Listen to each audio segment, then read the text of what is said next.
Renungan Pagi, Agama yang Bersinar oleh Ellen G. White, 3 Agustus 2023. Mari kita berdoa. Bapa kami yang di sorga, Allah pencipta langit dan bumi, laut dan segala isinya, Allah yang maha besar, maha kuasa, sumber segalanya, yang kami sembah selalu melalui anak-Mu yang tunggal, Yesus Kristus. Terpujilah Yesus, anak Allah yang maha tinggi, yang adalah penebus, penolong, penghibur, pengantara kami. Pada pagi hari ini kami bersyukur boleh bangun dan berbakti, dan sebagaimana membaca dan mendengarkan nasihat firman-Mu, kiranya ini menjadi pembaharuan bagi kami semua. Kami menjadi umat-umat-Mu yang patuh dan mau melayani. Beserta kami sepanjang perbaktian ini, kehendak-Mu yang jadi. Ampun kami akan dosa dan salah, karena kami berdoa hanya dalam nama anak Allah yang tunggal, Yesus Kristus, yang adalah Tuhan dan Juru Selamat kami. Amin. Renungan hari ini akan dibacakan oleh Ibu Maya Khan. Kepada Ibu Maya, kami persilahkan. Bacaan Renungan Pagi, hari Kamis, tanggal 3 Agustus tahun 2023, judulnya, Surga Menyetujui Kepatuhan dan Pelayanan. Ayat intinya terdapat di dalam Ayub 36 ayat 11. Jikalau mereka mendengar dan takluk, maka mereka hidup mujur sampai akhir hari-hari mereka, dan senang sampai akhir tahun-tahun mereka.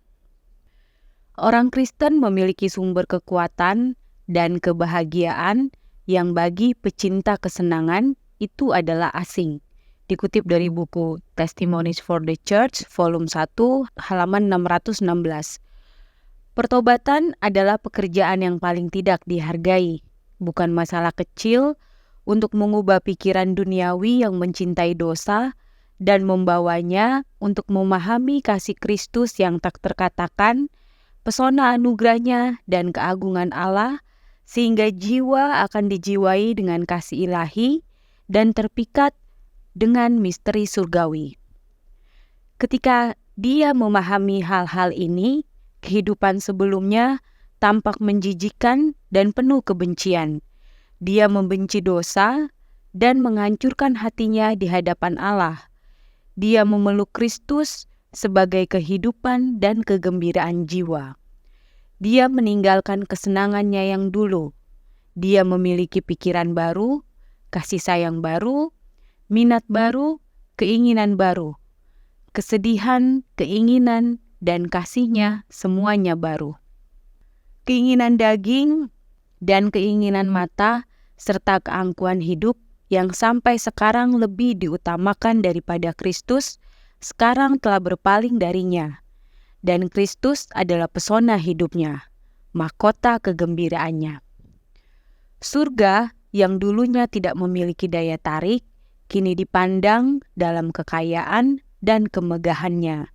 Dan dia merenungkannya sebagai rumah masa depannya, di mana dia akan melihat, mengasihi, dan memuji Dia yang telah menebusnya dengan darahnya yang berharga.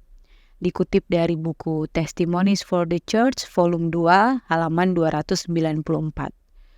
Firman Allah yang membosankan dan tidak menarik, sekarang dipilih sebagai pelajarannya, yang menjadi penasihatnya.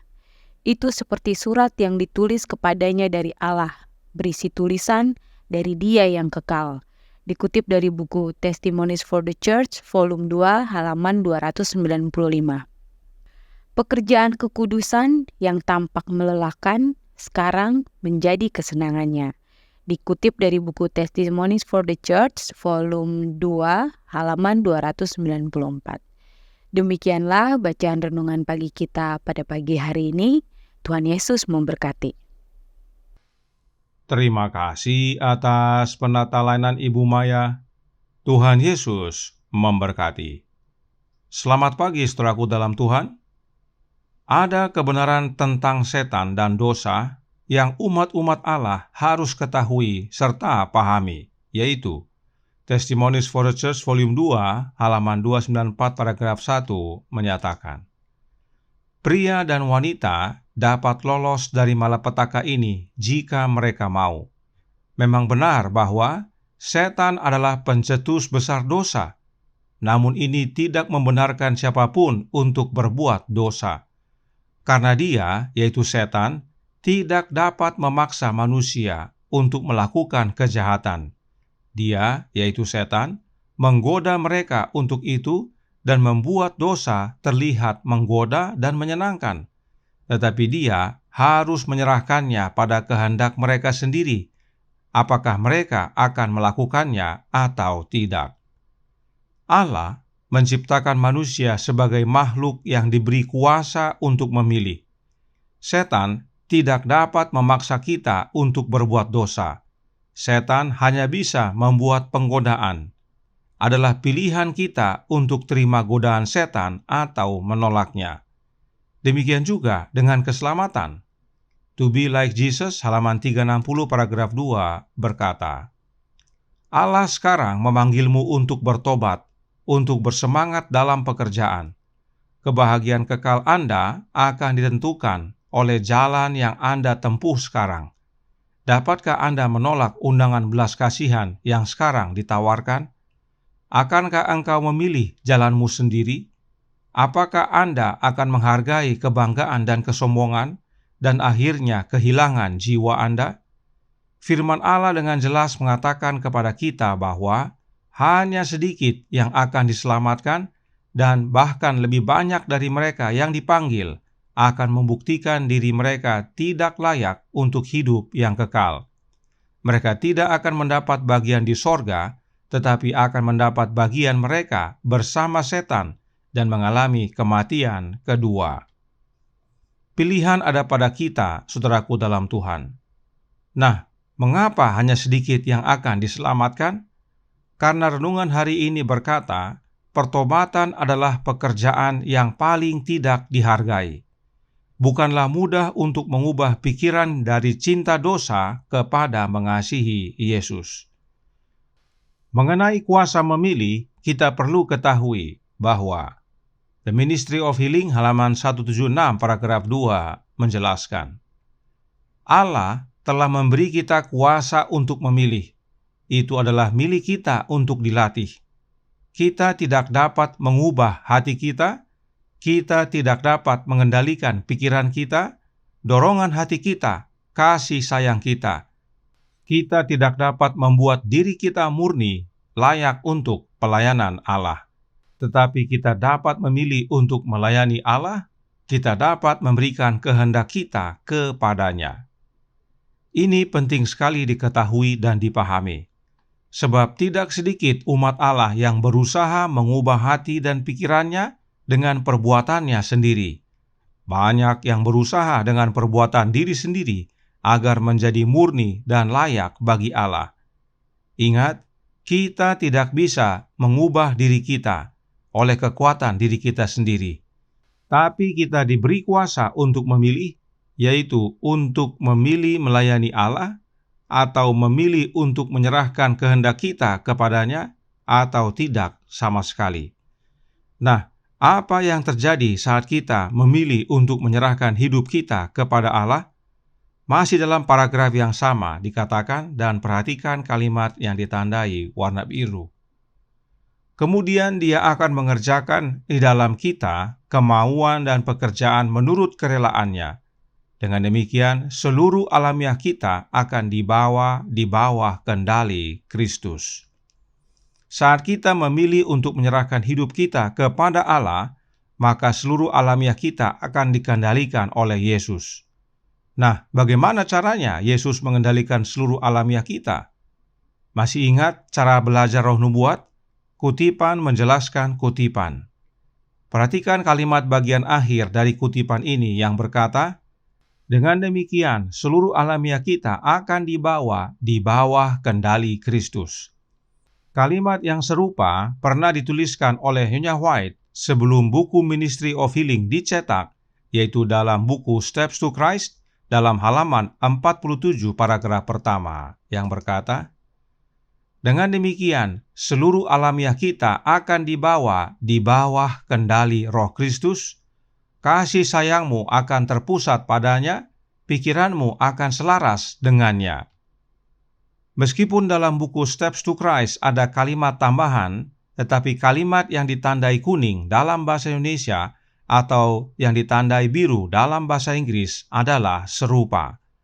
Perbedaannya adalah dalam buku Steps to Christ yang dicetak tahun 1892, Nyonya White menuliskan bahwa seluruh alamiah kita di bawah kendali Roh Kristus. Sementara dalam buku The Ministry of Healing yang dicetak tahun 1905, Nyonya White berkata bahwa seluruh alamiah kita di bawah kendali Kristus. Artinya, Kristus dan Roh Kristus itu sama. Sebab Kristus hadir dalam hidup kita oleh kehadiran Roh-Nya yang adalah pribadinya Yesus itu sendiri, hidupnya Yesus itu sendiri. Karenanya saat kita memilih untuk menyerahkan hidup kita kepada Allah, yaitu Bapa, maka Bapa bekerja dalam hidup kita melalui anaknya, Immanuel. Itulah sebabnya Yesus berdoa kepada Bapanya dalam Yohanes 17 ayat 21, yaitu, supaya mereka semua menjadi satu, sama seperti Engkau, ya Bapa, di dalam aku, dan aku di dalam Engkau, agar mereka juga di dalam kita. Bapa tinggal dalam kita melalui anaknya. Saat kita menerima Yesus tinggal dalam kita, maka itu sama dengan menerima Bapa tinggal di dalam kita. Inilah hasilnya bila kita memilih untuk menyerahkan hati kita, pikiran kita, kehendak kita, yaitu hidup kita seutuhnya kepada Allah. Mengapa kebenaran ini penting sekali kita ketahui dan pahami? Karena renungan hari ini menyatakan bahwa sorga menyetujui kepatuhan dan pelayanan, yaitu kepatuhan dan pelayanan kita. Bagaimana caranya? Dengan memilih menyerahkan hidup kita kepada Bapa dan Anaknya. Sebab hanya di dalam Anak Allah kita dapat berubah.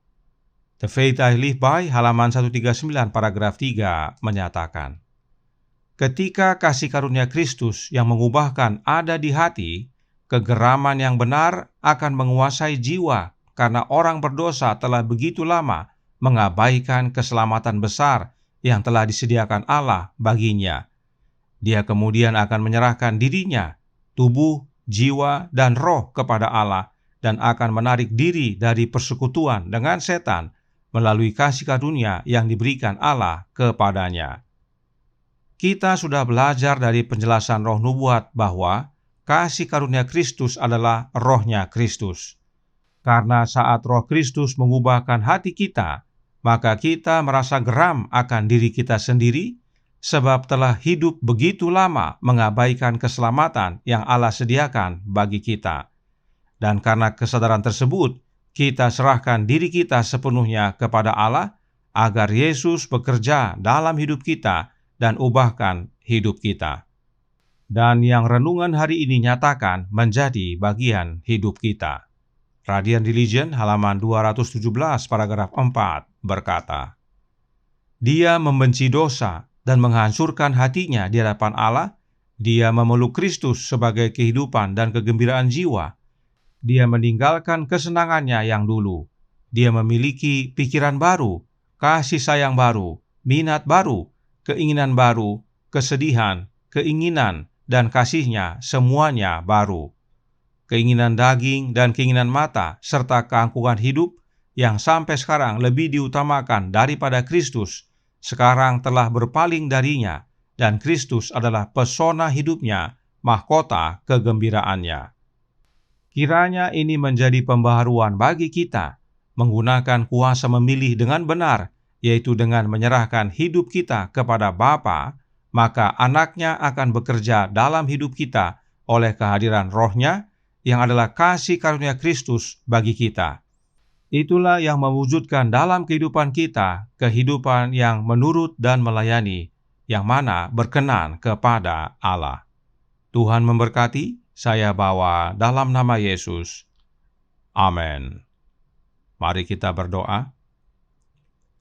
Bapa kami yang di sorga, Allah pencipta langit dan bumi, laut dan segala isinya, Allah yang maha besar, maha kuasa, sumber segalanya, yang kami sembah selalu melalui anak-Mu yang tunggal, Yesus Kristus. Terima kasih atas nasihat yang penting bagi kami, bahwa setan tidak dapat memaksakan dosa kepada kami, sebab kami Engkau beri kuasa memilih ya Bapa, dan kami dapat memilih untuk menolak akan godaan setan dan menyerahkan hidup kami sepenuhnya kepada Engkau ya Bapa. Maka Engkau akan mengutus Roh anak-Mu dalam hati kami, agar kami diubahkan menjadi umat-umat yang patuh dan melayani hanya karena kasih karunia Kristus dalam hidup ini. Karenanya tolong kami ya Bapa, curahkan Roh anak-Mu dalam hati ini, tinggallah dalam kami ya Yesus dan ubahkan hidup kami, agar pada akhirnya menjadi serupa dengan kehidupan-Mu, dan pada waktu Engkau datang kedua kali, kami semua layak untuk menerima keselamatan. Beserta kami sepanjang hari ini kehendak-Mu yang jadi, ampun kami akan dosa dan salah, karena kami berdoa hanya dalam nama anak Allah yang tunggal, Yesus Kristus, yang adalah Tuhan dan Juru Selamat kami. Amin.